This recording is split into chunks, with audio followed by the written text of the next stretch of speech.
Hello, everyone. My name is Krysten Valentine, and I'm a fourth-year medical student at OSU College of Osteopathic Medicine at the Cherokee Nation.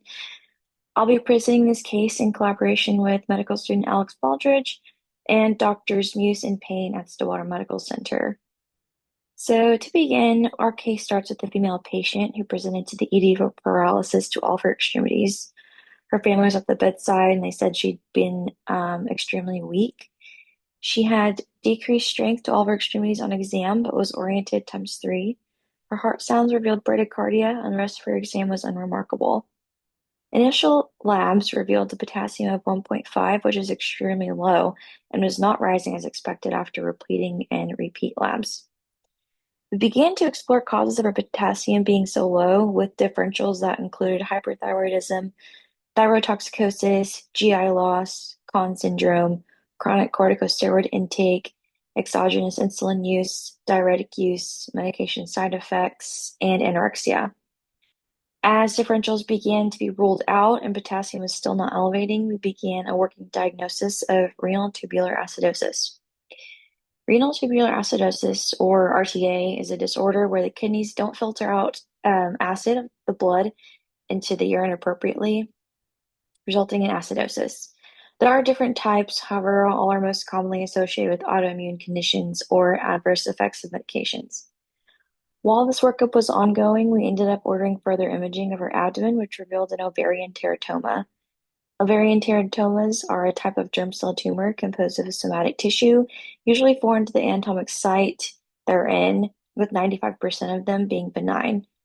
This raised the clinical question for us: could this teratoma be causing her hypokalemia? OBGYN was consulted and they did recommend removal of the teratoma due to the size. The other medical student and I were actually able to go into the OR during this case and watch the teratoma removal, which was really cool. And we were able to dissect it afterwards to reveal the various tissues. So it was a really cool clinical experience. Days after the removal, her potassium slowly started to uptrend with intermittent decreases, as you can see in this chart over here. 1.5 was her initial presentation, and she slowly started to increase.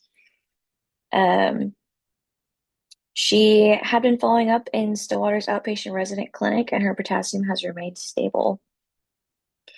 In conclusion, this is a potentially rare relationship between renal tubular acidosis and ovarian teratomas.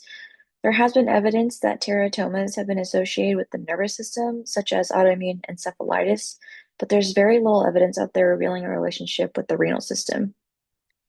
Due to the common autoimmune causes of RTA, we suspect this was caused by a paraneoplastic phenomenon to cause damage to the renal nephron that kind of characterizes RTA. We hope presenting this case report can be used as a foundational contribution to further research into the potential relationship between ovarian teratomas and renal tubular acidosis. Thank you for listening. If you have any questions, my email is Krysten, Krsten, .bene @okstate.edu. Thank you.